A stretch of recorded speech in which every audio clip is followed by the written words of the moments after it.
না হয় জাগলে তো, জাগ না হয় জাগলে তো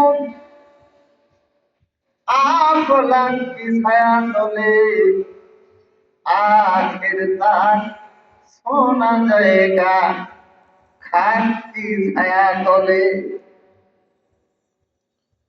আসমানের নিচে এই জমিনের উপরে একটু সময় জাগো মুসলমান। যদি জাগতে পারো, এই জাগনাটা হতে পারে যখন তুমি মাটির নিচে যাইবা,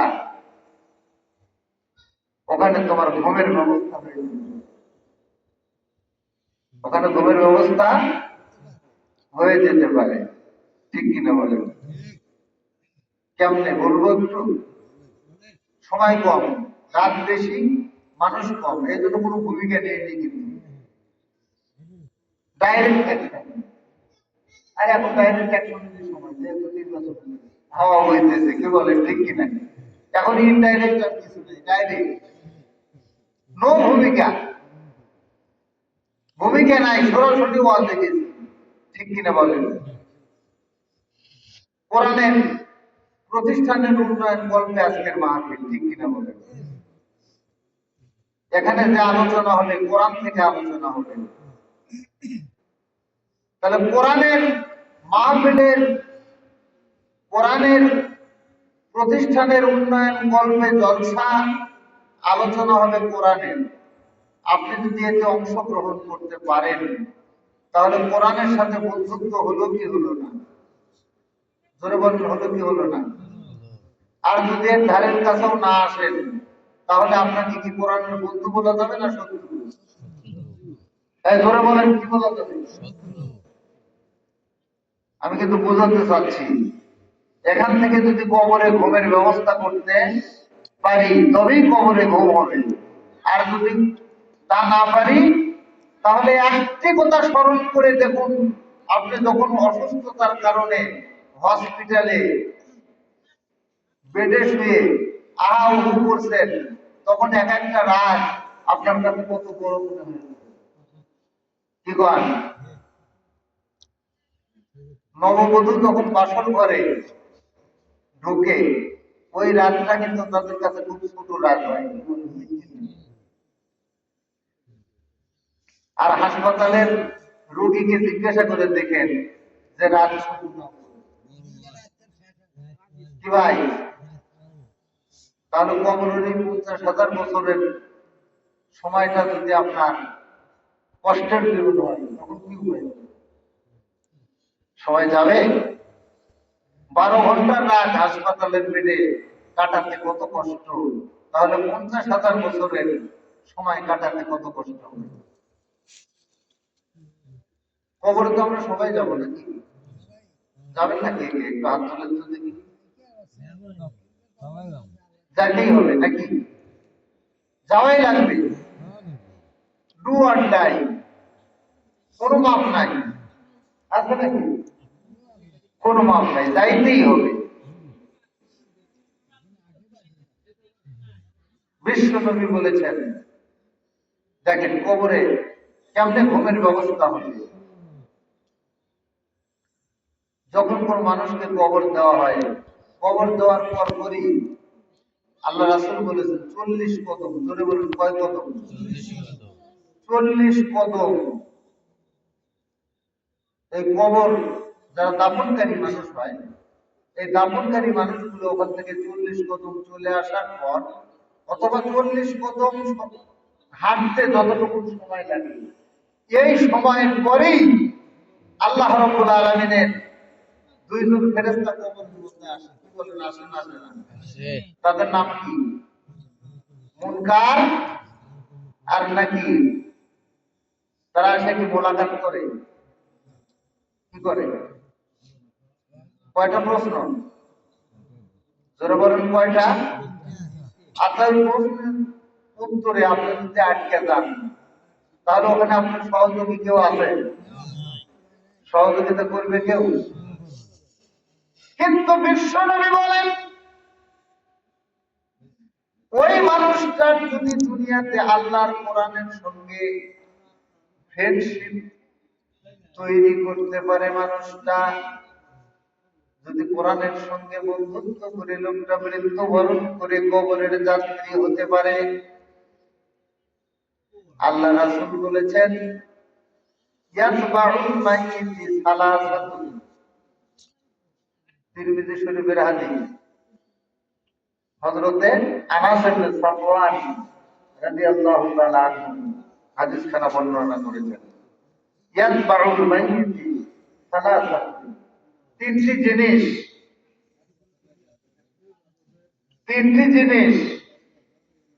একজন মাইয়েতকে অনুসরণ করে তার কবর পর্যন্ত যায়।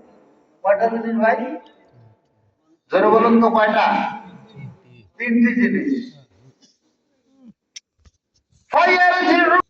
দুইটা ফেরত আসে, তাই কয়টা?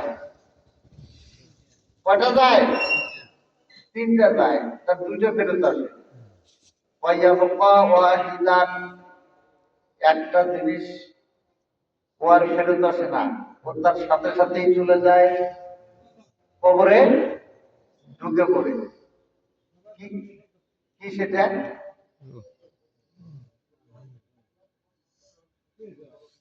আল্লাহ রাসূল বলেছেন মালুহু ওয়া আহলুহু ফায়ারজিউ। দুনিয়াতে আমরা যারা বসবাস করি, কিছু না কিছু সম্পদ সবারই আছে না? জোরে বলেন আছে না নাই? আত্মীয় স্বজন, আহাল পরিবার, বন্ধু বান্ধব, পাড়া প্রতিবেশী, তারা তাকে দাফন করার জন্য কবর পার পর্যন্ত যায় কি যায় না? বিশ্বনবী বলেন তার ধন সম্পদ এবং তার আত্মীয় স্বজন, বন্ধু বান্ধব, পাড়া প্রতিবেশী যারা হিতাকাঙ্ক্ষী শুভাকাঙ্ক্ষী, সবাই চোখের পানি ফেলতে ফেলতে কবর পর্যন্ত চলে যায়। ধরে বলুন যায় কিনা? নবী বলেন তার আহাল পরিবার আর ধন সম্পদ, এই দুইটা জিনিস কবর পর্যন্ত তাকে পৌঁছে দিয়ে ওরা আবার ফেরত আসে। ওয়ায়াবকা ওয়াহিদান আমালুস সালিহাত, তার সারা জিন্দেগীর নেক আমলগুলো তার বন্ধু হয়ে তার সঙ্গে কবরে চলে যায়। তার ভিতরে শ্রেষ্ঠ বন্ধু হলো পবিত্র কোরআনে কারীম। জোরে বলুন কি? আরো জোরে বলুন কি?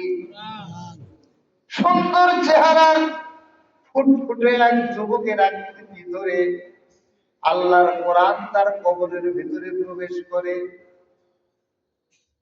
তাকে দাফন করার পর কবর ছেড়ে সবাই যখন চলে আসে, 40 কদম সরে আসার পর মৃত ব্যক্তির মাথার শিওরে বসে আছে আল্লাহর ফেরেশতারা। এই যুবককে বলবে, কে ভাই তুমি? যুবক, মৃত মানুষের কবরের মধ্যে তোমাকে দেখতে পাচ্ছি, একটু সময়ের জন্য তুমি কবর ছেড়ে বাইরে চলে যাও। অনলি 3টা প্রশ্ন তাকে করবো আমরা। এই 3টা প্রশ্নের জবাব দিয়া আমরা কবর থেকে বের হয়ে যাব, তারপরে না হয় তুমি আমার আসবে। সুন্দর চেহারার এই ফুটফুটে যুবকটি ডেকে ডেকে বলবে, ও আল্লাহর ফেরেশতারা, আমি এই কবরের ভেতরে বের হওয়ার জন্য ঢুকি নাই। প্রশ্ন যদি করতেই হয় তোমাদের আমার সামনেই করতে হবে।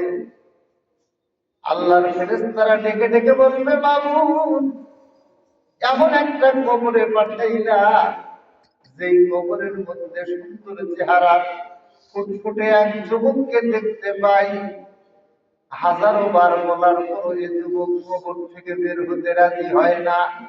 কিন্তু তোমার বিধানে এমন কোন নিয়ম নাই, কোন কবরের ভিতরে কোন মানুষ যদি থাকে তার সামনে প্রশ্ন করতে হবে, এমন কোন বিধান তোমার দরবারে নাই। কারণ কারো সামনে কবরের মধ্যে প্রশ্ন করা যাবে না।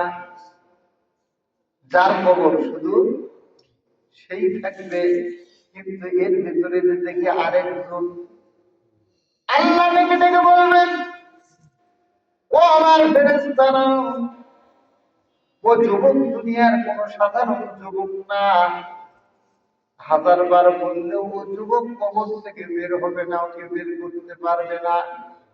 আমি পারমিশন দিয়ে দিলাম, ও যুবকের সামনেই তোমরা তাকে প্রশ্ন করো। জোরে জোরে বলুন সুবহানাল্লাহ। এই যুবককে জেনেন? এবার যুবকের সামনেই প্রশ্ন শুরু হয়ে যাবে। প্রথম প্রশ্নটা কি হবে বলেন তো? মান রব্বুকা, তোমার রব কি? তোমার সৃষ্টিকর্তা কে? তোমার পালন কর্তা, তোমার লালন কর্তা, তোমার রিজিক দাতা, তোমার চিকিৎসার সময় সুস্থতা দান করলো তোমাকে কে? দুনিয়াতে যতদিন তুমি বেঁচে ছিলে ততদিন তোমার জীবন বিধান, তোমার জীবন ব্যবস্থা কেমন হবে, কোন সিস্টেমে তুমি জীবন যাপন করবে, এর ব্যবস্থা করলেন কি? কি বলেন দেখি? এই রবের মধ্যে তো সবগুলোই আছে নাকি? হ্যাঁ, জবাবটা সহজ না কঠিন? অত্যন্ত সহজ জবাব। কি বলে ঠিক কিনা? জবাব কি হবে? রব্বি আল্লাহ। কিন্তু যিনি কবরে শুয়ে আছেন ওই লোকটা ছেলে মেয়ে মাস্টার ডিগ্রি পাস, মেয়ে কি degree pass? Master degree pass করছে মেয়ে ইউনিভার্সিটি থেকে, হায়ার এডুকেটেড, উচ্চ শিক্ষিতা। কি বলেন ঠিক কিনা? এখন বর পক্ষের যে লোকগুলো তাকে দেখতে গেছে, এই লোকগুলোকে সে ইতিপূর্বে কোনোদিন দেখে নাই। আচ্ছা বলেন তো, স্বাভাবিক ভাবে তার ভেতরে একটা ভয় কাজ করতেছে? জোরে বলেন, করে? আরে এখন আর করে না, এখন আর করে না, এটা আগের দিনে করতো। ঠিক কিনা বলেন? এমন ইতিহাস আমার শোনা আছে দাদি নানিদের মুখে, যে বর পক্ষের লোকজন আসছে, মেয়েকে মাঝখানে দাঁড় করাইছে, কিছু প্রশ্ন প্রশ্ন করবে, দেখাশোনার কাজ চলতেছে, ও ভয়ে পেশাব করে ফেলছে। এটা আগে হয়েছে কিনা? এখন হয় না। কারণ এখন এই জন্য হয় না যে যে বাড়িতে ওই মেয়েটার বিয়ে হচ্ছে, ওর বিয়ের 6 মাস আগে ও বাড়িতে গিয়া ওর নিজের ঘরটা কোন রুম হলে ওর সুবিধা হবে, বাথরুমটা কোন দিকে হলে ভালো হবে, শোকেসটা কোথায় রাখতে হবে, ওয়ার্ডরোবটা কোথায় থাকবে, টিভি বক্সটা কোথায় থাকবে, ও আগে ওটা ম্যাপ করে দিয়ে আসছে। কি বলেন ঠিক কি? কাজে ঘর পাওয়ার তো আর কিছু নাই। কিন্তু আগের দিনের কথা বলছি। মাস্টার ডিগ্রি পাস, উচ্চ শিক্ষিত মেয়ে, কিন্তু বরপক্ষের এই লোকগুলোর সঙ্গে আজকেই তার প্রথম দেখা। মনের ভেতরে ভয় কাজ করতেছে, কি যে প্রশ্ন করবে, জবাব দিতে পারবো কি পারবো না। বরপক্ষের একজন জিজ্ঞাসা করতেছে, মা তোমার নামটা কি মা? মোহাম্মদ জুলেখা খাতুন। মোহাম্মদ জুলেখা খাতুন। আচ্ছা কোন তো, এই জুলেখার আগে মোহাম্মদ হবে না মুসাম্মদ হবে? ও মাস্টার ডিগ্রি পাস করে ওটা শেখে নাই, ও পারে তো, কিন্তু মোহাম্মদ করে ফেলছে। কেন কইছে? ভয়ে ভয়ে ভয়ে। কি কইছে টের পাইনি। জোর বলেন ঠিক কিনা? আমার বন্ধুরা, ফেরেশতার সঙ্গে জীবনেও কোনোদিন দেখা হয় নাই, আজকে প্রথম সাক্ষাৎ। আল্লাহর ফেরেশতারা প্রশ্ন করেছে, মান রব্বুক? আল্লাহকে মানছে, আল্লাহর দ্বীন তার গোটা জিন্দেগিতে বাস্তবায়ন করেছে। অতএব তার জন্য জবাব দেওয়াটা কোনো কঠিন ব্যাপার না। কিন্তু মনে মনে চেষ্টা করতেছে, এ তো সহজ প্রশ্ন, জবাব দেবে, কিন্তু কেমন যেন থতমত খেয়ে যাবে, আটকে যাবে, জানে বলতে পারতেছে না ভয়ের কারণে। জোর বলুন কিসের কারণে? ভয়ের কারণে বলতে পারতেছে না।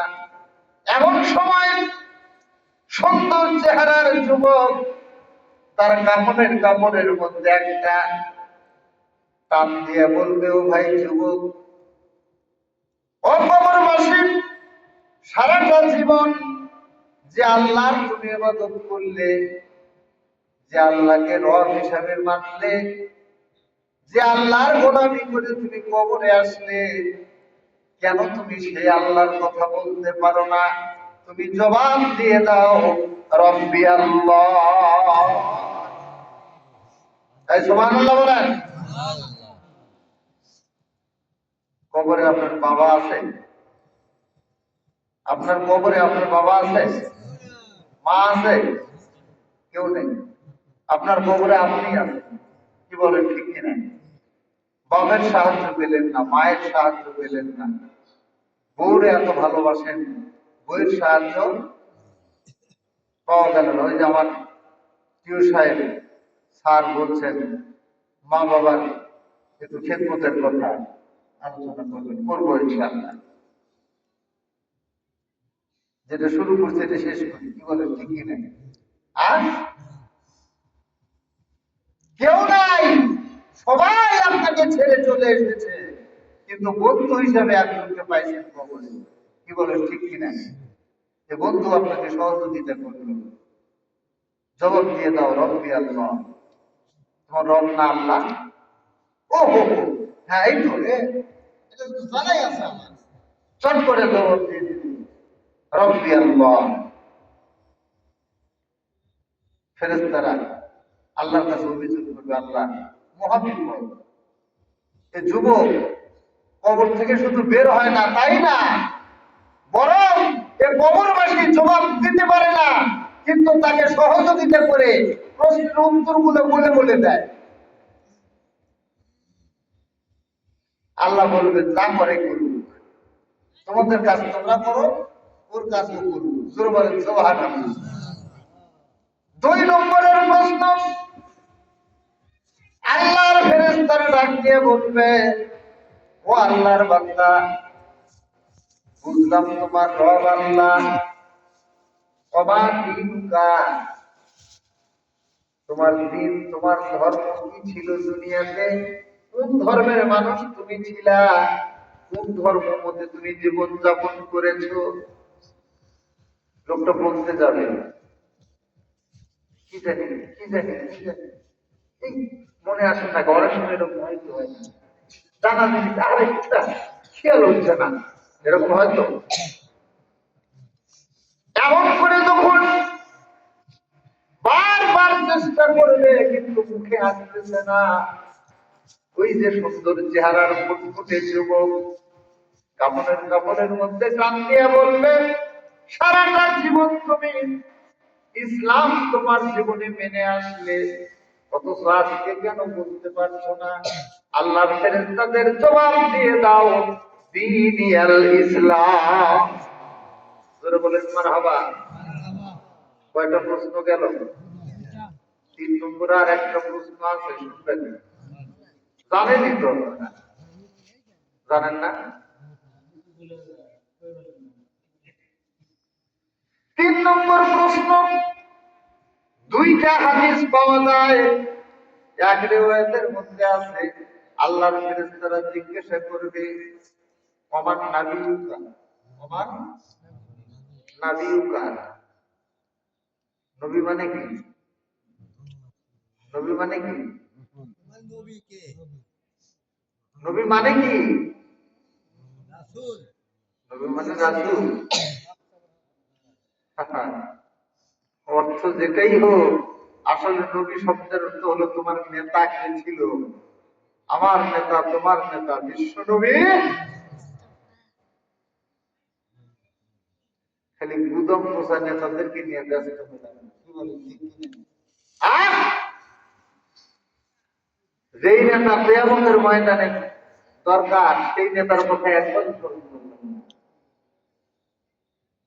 দুনিয়াতে যত বড় নেতার কর্মী আপনি হন, তো আমাদের ময়দানে ওই নেতাকে খুঁজে পাওয়া যাবে? ধরে বলুন, পাওয়া যাবে? আর ওই নেতাই তো 12:30 বেজে যাবে। আপনার কয়টা বাজলো ওটা সে খবর দিবে কখন? খবর নেওয়ার সময় আছে? হাদিস শরীফের ভিতরে এসেছে 3 নম্বরের প্রশ্ন করা হবে, ওমান নাবিয়ুকা, দুনিয়াতে তোমার নেতা কে ছিল? কোন নেতার আদর্শ মতে তুমি দুনিয়াতে জীবন যাপন করেছো? একজন নেতার অনুসরণ করতে হয়, কোন নেতার আদর্শ দুনিয়াতে মেনেছে? অন্য হাদিসের একই হাদিস অন্য রিওয়ায়াতের ভিতরে আসছে, আল্লাহর ফেরেশতার হাতে আমার আপনার পয়গম্বর আখিরাতের কান্ডারি জনাবে মুহাম্মদুর রাসূলুল্লাহ সাল্লাল্লাহু আলাইহি ওয়াসাল্লামের একখানা ছবি থাকবে। কি থাকবে? ওই ছবিটা মৃত ব্যক্তির সামনে তুলে ধরে জিজ্ঞাসা করা হবে, দেখো তো এই ছবিটা চিনতে পারো কিনা? মান হাযা রাজুল, মান হাযা রাজুল, দেখো তো এই ব্যক্তিকে চিনতে পারো?